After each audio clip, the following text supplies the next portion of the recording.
The next set of our videos on the nervous system is on the peripheral nervous system.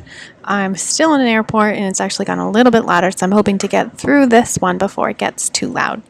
Again, I'd like to remind you the divisions of the nervous system, the central nervous system or CNS and the peripheral nervous system or PNS. We talked about how the peripheral nervous system can be further broken down into somatic, which is voluntary, and autonomic, which is involuntary, and how the autonomic nervous system can be broken down even farther into sympathetic, standing for fight or flight, or parasympathetic, which we call rest and digest. The peripheral nervous system, or PNS, contains all the nervous tissue that is outside of the brain and spinal cord. It connects the brain and spinal cord to the body as well as the environment. It is composed of peripheral nerves, associated ganglia, and sensory receptors. There are two types of nerve fibers within the peripheral nervous system. Afferent nerves that are also called sensory nerves. These conduct impulses from the sensory receptors to the central nervous system. They are found in sensory structures like skin, ear, and also within the eye. Efferent nerves are also called motor nerves. They carry impulses away from the central nervous system to muscles and glands. These originate in the central nervous system and they are divided into somatic, that controls skeletal muscles, and autonomic, that controls smooth muscles and glands. The somatic sensory system has two main functions. The first is to carry signals from the sense organs to the central nervous system where they are interpreted. The sensory somatic system deals with responses that are both conscious and voluntary, and it does that through 6 pairs of cranial nerves and 31 pairs of spinal nerves. The other function of the sensory somatic system is to carry signals from the central nervous system to those muscles and glands in order for them to respond. There are 12 different cranial nerves. The cranial nerves are the ones that originate within the brain.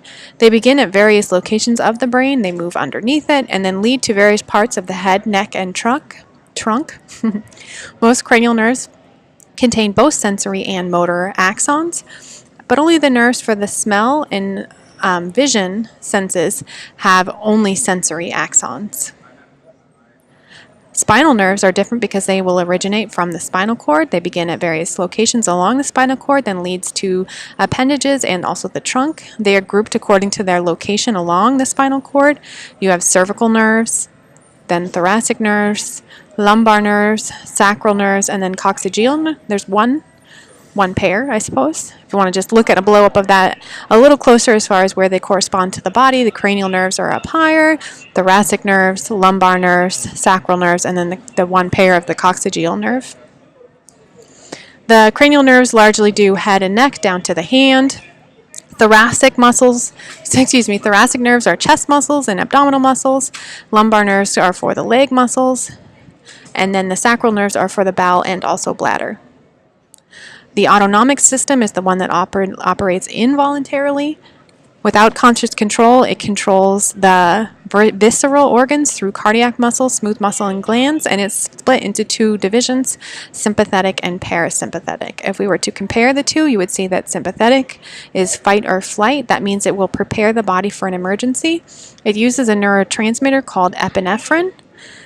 When the sympathetic nervous system is engaged, your heart rate will rise, your arteries will constrict, pupils will dilate, digestion processes will decrease so that the body can spend more energy in some of these other areas, saliva decreases, and glucose released by the liver is increased. Parasympathetic is kind of the opposite of that, rest and digest. It will return the body to normal after an emergency. It uses a neurotransmitter that's just like a chemical that communicates information within the nervous system, and this one is called acetylcholine.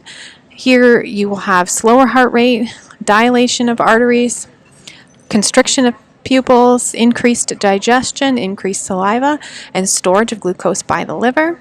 If we wanted to kind of look a little closer about what happens between parasympathetic and sympathetic, you can. This is just a sort of summary where in parasympathetic the pupils will constrict, while in sympathetic it will dilate. You can skip down a few. Parasympathetic heart rate is slowed, whereas in sympathetic heart rate is increased, and etc. And that will do it for the final part 3 of the nervous system.